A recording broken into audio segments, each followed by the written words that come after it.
माननीय भंवर सिंह जी शेखावत ने दिल्ली की घटना को लेकर अचानक ही उस विषय को उठाया, लाठीचार्ज की। मैंने आपत्ति ली, मैं संसदीय कार्य मंत्री हूँ। मैंने कहा भाई आखिर सदन नियम और प्रक्रिया से चलता है, आप किसी भी विषय को कभी भी नहीं उठा सकते और इससे कोई नियम प्रक्रिया होती है। आप जरा बताएं किस लिए नियम प्रक्रिया से आपने दिया है। इसी बात में बहस हुई और कांग्रेस ने बहिष्कार किया।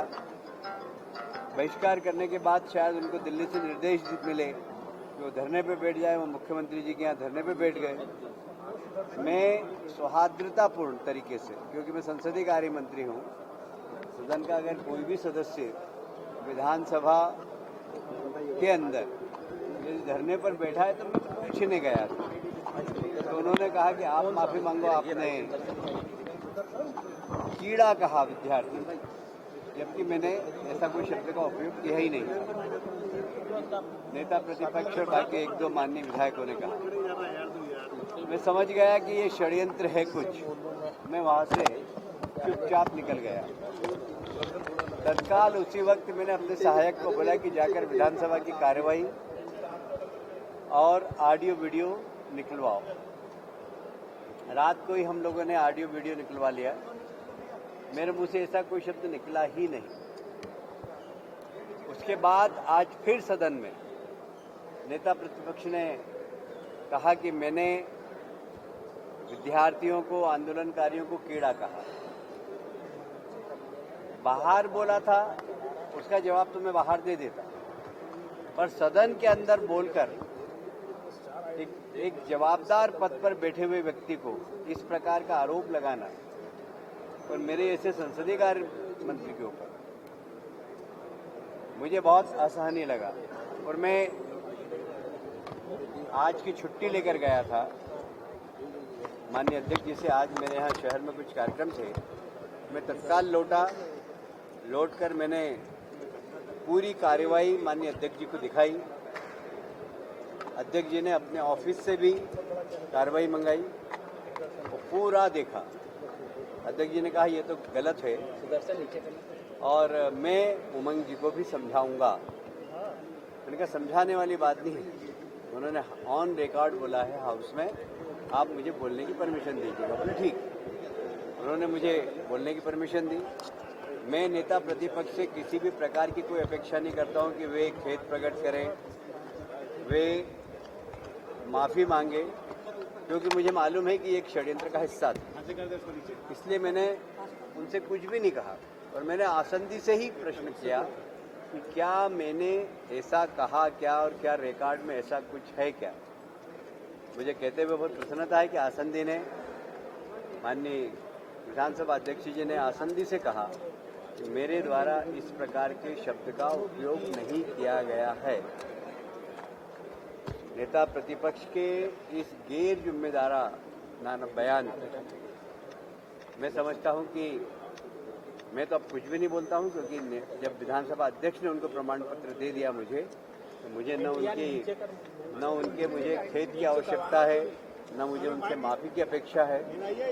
पर सदन की मर्यादा जिस प्रकार, सदन की परंपरा जिस प्रकार वर्तमान नेता प्रतिपक्ष के द्वारा खत्म की जा रही है, उसकी मुझे चिंता है।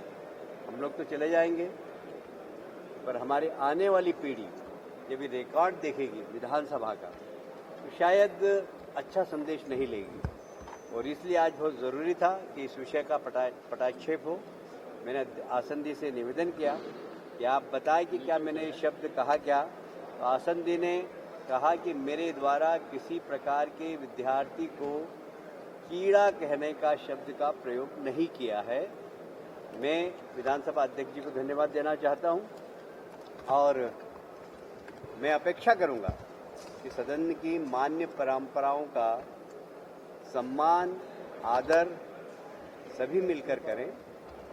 बाहर की राजनीति में और सदन में बोलने में बहुत अंतर है। बाहर आप गैर जवाबदारी पूर्ण तरीके से बोल सकते हैं, पर सदन के अंदर जवाबदारीपूर्ण बोलना चाहिए। आप विधायक हैं, आप मंत्री हैं, आप नेता प्रतिपक्ष हैं, सबके लिए। और इसलिए मैं विधानसभा अध्यक्ष जी को धन्यवाद देना चाहता हूं और मेरे सभी साथी प्रहलाद पटेल, राजेंद्र शुक्ला जी, जगदीश देवड़ा जी, जिन्होंने इस विषय को गंभीरता से लेते हुए और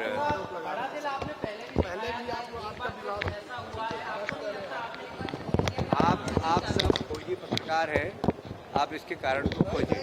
सर, आपको लगता है कि केवल आपके प्रति कोई षड्यंत्र हो रहा है सर, जानबूझ के टारगेट किया जाता है? पिछली 3 विधानसभा से बच्चे वहाँ पर जो कल घटना बच्चों के साथ हुई है, उसके बाद उस घटना को लेकर आप क्या कहेंगे जो बच्चों को वहाँ मारा गया? देखिए, आज हमारे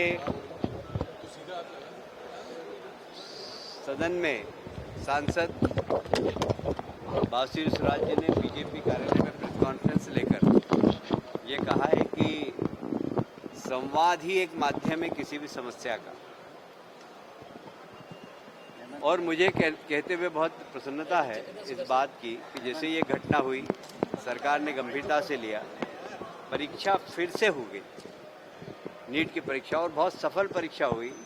21 लाख विद्यार्थियों ने उसमें हिस्सा लिया, पास भी हो गए, एडमिशन भी ले लिया।